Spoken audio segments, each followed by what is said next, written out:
नमस्कार, मैं हूं सत्यपाल और आप देख रहे हैं CWB हिंदी न्यूज।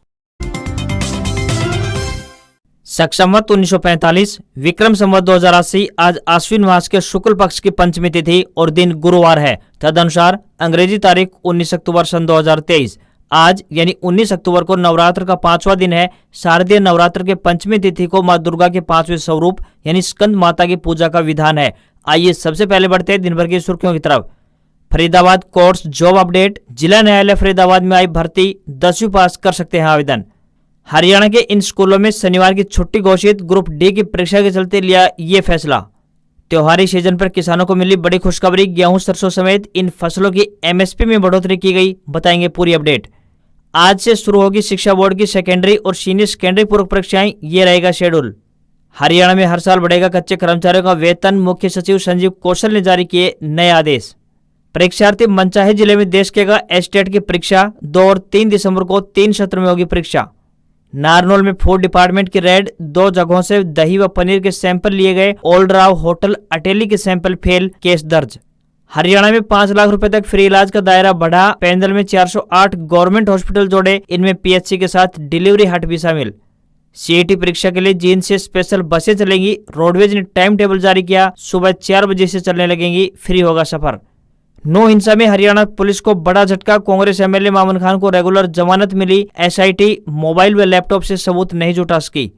धान उत्पादक किसानों की बड़ी परेशानी। निर्यात सीमा में बदलाव होने तक खरीद पर लगी पूरी तरह रोक। हांसी में सिंगल यूज प्लास्टिक पर रोक। SDM मोहित महराणा ने जारी किया आदेश। 25,000 रुपए तक जुर्माने का है प्रावधान। झज्जर, नूंह व नारनौल में आशा वर्करों का प्रदर्शन। मांगों को लेकर भाजपा अध्यक्ष ओम प्रकाश धनखड़ के निवास स्थान झज्जर पर किया घेराव। तैनात रहा पुलिस बल। केंद्रीय कर्मचारियों के लिए खुशियां लेकर आया त्योहारी सीजन। मोदी सरकार ने बढ़ाया 4% DA। न्यूजीलैंड की वर्ल्ड कप में लगातार चौथी जीत। अफगानिस्तान को 139 रन पर समेटा। और नवरात्र के चलते वैष्णो देवी में भक्तों की भीड़ लगी। पहले 3 दिन में 1,27,000 श्रद्धालु दर्शन करने के लिए पहुंचे। और अब खबरें विस्तार से। पहाड़ों में बर्फबारी और मैदानी इलाकों में बारिश के बाद हरियाणा में सर्दी ने दस्तक दे दी है। पिछले 2 दिन में रात का तापमान 5 डिग्री सेल्सियस तक गिर गया है। मौसम विभाग के पूर्वानुमान की माने तो आने वाले दिनों में दिन का तापमान थोड़ा और बढ़ेगा, मगर रात का तापमान शिथिल रहेगा। फिलहाल 1 हफ्ते तक बारिश की कोई संभावना नहीं है। आसमान साफ रहेगा। मौसम में आए बदलाव से हरियाणा के NCR में शामिल शहरों का AQI यानी एयर क्वालिटी इंडेक्स या तो संतोषजनक है या फिर मध्यम श्रेणी में है। बताया जा रहा है कि अभी 2 दिन लोगों को प्रदूषण से राहत और मिलती हुई दिखाई देगी। उसके बाद इसमें बढ़ोतरी हो सकती है। हालांकि 21 अक्टूबर की रात से एक और पश्चिमी विक्षोभ बन रहा है, जिसका हल्का प्रभाव हरियाणा में देखने को मिल सकता है। 21 की रात से 23 अक्टूबर के दौरान बीच बीच में आंशिक रूप से बादल छाए रहेंगे। कुछ जगह छिटपुट बूंदाबांदी की संभावना भी बन रही है।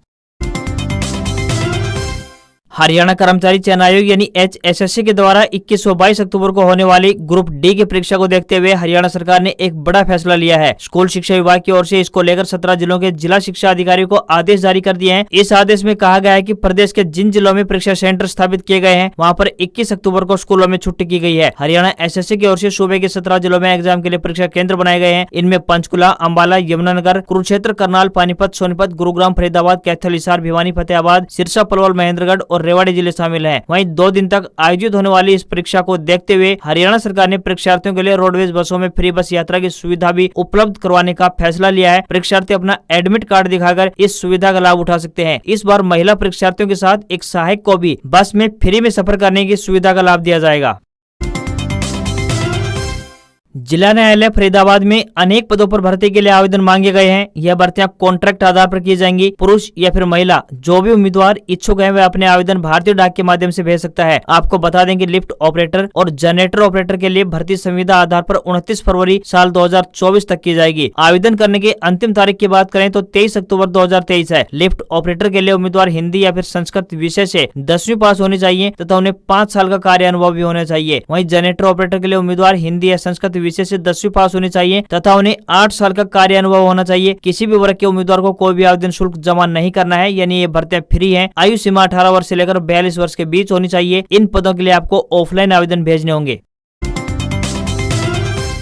हरियाणा विद्यालय शिक्षा बोर्ड की सेकेंडरी और सीनियर सेकेंडरी स्कूलों की पूरक परीक्षाएं गुरुवार यानी आज से शुरू होकर 8 नवंबर तक संचालित होंगी। परीक्षा का समय दोपहर 2 बजे से लेकर शाम 5 बजे तक का रहेगा। बोर्ड अध्यक्ष डॉक्टर वीपी यादव एवं सचिव ज्योति मित्तल ने बताया कि सेकेंडरी और सीनियर सेकेंडरी शैक्षिक मुक्त विद्यालय कंपार्टमेंट रीअपियर सीटीपी अतिरिक्त विषय व अंक सुधार विषय की परीक्षा 19 अक्टूबर से 8 नवम्बर तक संचालित होंगी। सभी परीक्षा केंद्रों पर एक ऑब्जर्वर नियुक्त किया गया है। बोर्ड सचिव ने बताया कि सभी पात्र परीक्षार्थियों को अनुक्रमांक जारी कर दिए गए हैं। परीक्षा आरंभ होने से 30 मिनट पहले परीक्षा केंद्र पर पहुंचना अनिवार्य है। परीक्षा केंद्रों के औचक निरीक्षण के लिए 26 प्रभावी उड़न दस्तों का गठन तैयार किया गया है।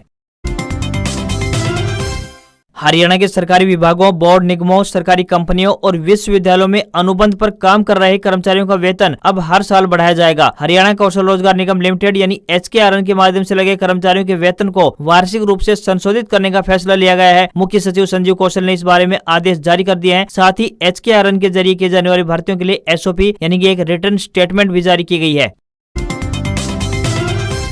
हरियाणा में सरकार ने 5 लाख रुपए तक फ्री इलाज वाली आयुष्मान भारत योजना का दायरा बढ़ा दिया है। सरकार की ओर से 408 और गवर्नमेंट हॉस्पिटल को इस योजना के तहत सूचीबद्ध किया गया है। इनमें प्राथमिक स्वास्थ्य केंद्र यानी PHC के साथ साथ डिलीवरी हट्स को भी शामिल किया गया है। इससे पहले केवल सब डिविजनल हॉस्पिटल और सिविल हॉस्पिटल की पैनल में शामिल किए गए थे। हरियाणा में इस योजना के तहत आर्थिक रूप से कमजोर वर्ग के लोग 3 और 15 दिनों के अस्पताल में भर्ती होने से पहले और बाद के खर्चों के साथ हेल्थ केयर ट्रीटमेंट का लाभ उठा सकते हैं। हरियाणा में अब आयुष्मान भारत योजना के तहत 729 अस्पताल सूचीबद्ध हो गए हैं। इन अस्पतालों में योजना के लाभार्थियों को कैशलेस और पेपरलेस इलाज दिया जा रहा है। हरियाणा में अब सरकारी और गैर सरकारी सूचीबद्ध अस्पतालों की संख्या कुल मिलाकर 1000 से अधिक पहुंच गई है। हरियाणा में अब 1,80,000 रुपए से लेकर 3 लाख रुपए तक के वार्षिक आय वाले परिवारों को भी आयुष्मान भारत योजना का लाभ दिया जा रहा है।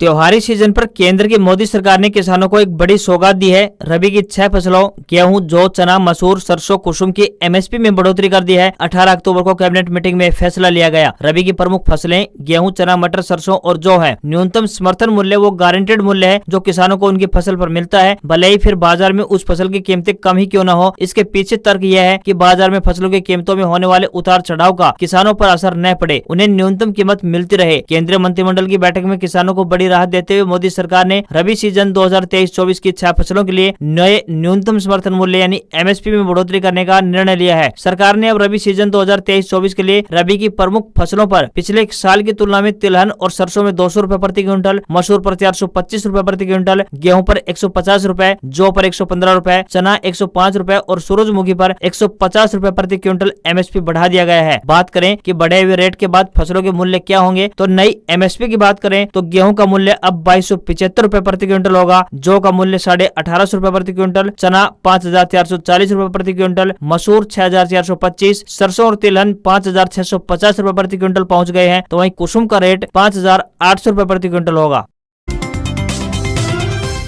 हरियाणा सरकार किसानों से पराली की खरीद अगले 15 दिन के अंदर शुरू करने वाली है। पराली खरीद के लिए प्रदेश में अलग अलग 4 केंद्र बनाए गए हैं। यह जानकारी राज्य के बिजली मंत्री रणजीत सिंह चौटाला ने बुधवार को बहादुरगढ़ में दी है। इसके साथ ही उन्होंने किसानों से पराली न जलाने की अपील भी की है। बताया कि इस पराली का उपयोग बिजली उत्पादन में किया जाएगा। हालांकि मंत्री स्पष्ट नहीं कर पाए कि पराली खरीद केंद्र किस किस जगह पर बनाए जाएंगे। उन्होंने कहा कि किसानों को पराली जलाने से बचना चाहिए। इससे न केवल वायु प्रदूषण फैलता है बल्कि जमीन की उपजाऊ शक्ति भी कम होती है। बिजली संयंत्रों में पराली का उपयोग किया जाएगा। किसान पराली जलाने के बजाय सरकार को बेचें, इससे आर्थिक लाभ तो होगा ही, साथ ही प्रदूषण भी नहीं बढ़ेगा।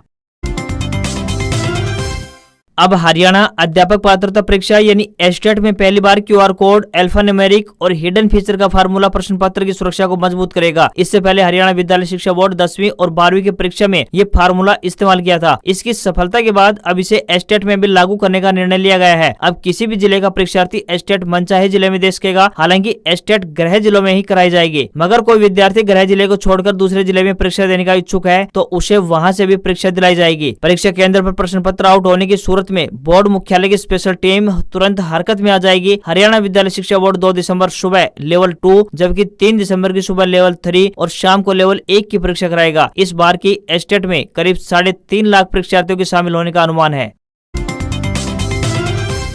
केंद्र की मोदी सरकार ने नवरात्रों और त्योहारी सीजन पर केंद्रीय कर्मचारियों को बड़ी सौगात दी है। केंद्रीय मंत्रिमंडल की हुई बैठक में महंगाई भत्ता यानी कि डीए में 4% की महत्वपूर्ण बढ़ोतरी को मंजूरी प्रदान कर दी है। इस बढ़ोतरी के बाद डीए 42% से बढ़कर 46% हो गया है। इस निर्णय से उनके मासिक भत्ते में वृद्धि होगी, जिसका उद्देश्य उन्हें जीवन यापन की बढ़ती लागत से निपटने में मदद करना है। महंगाई भत्ते में बढ़ोतरी के फैसले को त्योहारों से पहले सरकार की ओर से केंद्रीय कर्मचारियों के लिए एक बड़ा तोहफा माना जा रहा है। बुधवार यानी 18 अक्टूबर को कैबिनेट ने इसे मंजूरी प्रदान कर दी है। इसे 1 जुलाई 2023 से लागू किया गया है। इसका फायदा 48 लाख से ज्यादा केंद्रीय कर्मचारियों और करीब 65 लाख पेंशनर्स को मिलेगा। अक्टूबर के वेतन के साथ ही नई दरों के हिसाब से ही वेतन का भुगतान होगा। इसमें जुलाई, अगस्त, सितंबर का एरियर भी शामिल होगा। साल की दूसरी छमाही के लिए महंगाई भत्ता बढ़ाया गया है। सरकार ने बुधवार को एक बार फिर से चीनी निर्यात पर प्रतिबंध अगले आदेश तक बढ़ा दिया है। दरअसल इस कदम का मकसद त्योहारी सीजन के दौरान घरेलू बाजार में चीनी की बेहतर उपलब्धता सुनिश्चित करना है। बता दें कि सरकार ने इस साल चीनी निर्यात पर अंकुश 31 अक्टूबर से आगे बढ़ा दिया है। इससे पहले चीनी निर्यात पर प्रतिबंध इस साल 31 अक्टूबर तक लगा था। गौरतलब है कि भारत दुनिया में चीनी का सबसे बड़ा उत्पादक और दूसरा सबसे बड़ा निर्यातक देश है। सरकार ने भी पूरे देश में चीनी की स्थिति पर लगातार नजर बना रखी है। केंद्र सरकार ने बुधवार को रेलवे कर्मचारियों को दीपावली से पहले तोहफा दिया है। बता दें कि रेलवे कर्मचारियों को उनके 78 दिनों के वेतन के बराबर बोनस मिलेगा। सरकार के इस कदम से राष्ट्रीय ट्रांसपोर्टर के 11,07,000 से ज्यादा नॉन गेजिटेड कर्मचारियों को फायदा पहुंचेगा। ये फैसला प्रधानमंत्री श्री नरेंद्र मोदी की अध्यक्षता में हुई केंद्रीय मंत्रिमंडल की बैठक में लिया गया है। सूचना और प्रसारण मंत्री अनुराग ठाकुर ने जानकारी दी कि इस फैसले से रेलवे के आरपीएफ और आरपीएसएफ कर्मचारियों को छोड़कर track maintainers, loco pilot, train manager यानी guard, station master, supervisor, technician helper, pointman, ministerial staff और अन्य ग्रुप सी स्टाफ को फायदा पहुंचेगा। उन्होंने बताया कि रेलवे कर्मचारियों को 78 दिन का बोनस मिलेगा। हरियाणा के नारनौल में फूड एंड ड्रग डिपार्टमेंट ने दिवाली के त्योहार के मद्देनजर नांगल चौधरी क्षेत्र में छापेमारी की। छापामारी के दौरान टीम ने नांगल चौधरी क्षेत्र की 2 दुकानों से दही व पनीर के सैंपल लिए। इन दोनों दुकानों में नकली दही व पनीर के बेचने की शिकायतें लगातार पहुंच रही थी। इन सैंपलों को अब जांच के लिए लैब में भेजा जाएगा। Food safety officer doctor Deepak Chaudhary ने बताया कि उनकी टीम ने दोनों ही जगह से सैंपल लेकर जाँच के लिए लैब भेज दिए हैं। यदि ये सैंपल फेल हुए तो विक्रेताओं के खिलाफ आवश्यक कार्रवाई की जाएगी। उन्होंने बताया कि गत दिनों उन्होंने अटेली के पास स्थित ओल्डराव होटल से पनीर व मैदा के सैंपल लिए थे। ये दोनों ही सैंपल निर्धारित गुणवत्ता से कम पाए गए, इसलिए होटल संचालक के खिलाफ मामला दर्ज कर आवश्यक कार्रवाई की जाएगी। उन्होंने बताया कि दिवाली के त्योहार के मद्देनजर अब लगातार मिठाई की दुकानों व अन्य जगहों पर छापेमारी की जाएगी ताकि लोगों को सही गुणवत्ता वाली मिठाइयां मिल सके। दक्षिण हरियाणा के नारनौल में नांगल चौधरी से भाजपा विधायक अभय सिंह यादव ने कहा है कि 9 साल के दौरान उन्होंने क्षेत्र के अलावा पूरे जिले में अनेक विकास कार्य करवाए हैं, लेकिन फिर भी जनता को इन विकास कार्यों पर विश्वास दिलाने के लिए वे आगामी 10 दिसंबर को जिले के सेंटर पॉइंट यानी दोंगड़ा हिर में जिला स्तरीय रैली करने वाले हैं। इस रैली में भाजपा के प्रदेश प्रभारी विप्लव देव मुख्य वक्ता के रूप में उपस्थित रहेंगे। विधायक अभय सिंह यादव ने कहा कि वे सोचते हैं कि किसी भी सरकारी या जनप्रतिनिधि द्वारा कराए गए विकास कार्यों को जनता जल्द ही भूल जाती है, चुनाव के समय में ही याद रखती है। ऐसे में राजनीति में जनता को विश्वास में लेना बहुत ही आवश्यक है। इसी के चलते उन्होंने जिला स्तर पर एक जन विश्वास रैली करने का फैसला लिया है। उन्होंने साथ ही ये भी कहा कि जिला में बन रहे मेडिकल कॉलेज का निर्माण कार्य जल्द पूरा कर लिया जाएगा। उन्होंने बताया कि मेडिकल कॉलेज के अलावा निजामपुर क्षेत्र में बनने वाले लॉजिस्टिक हब का कार्य भी जल्द ही शुरू होने की उम्मीद है।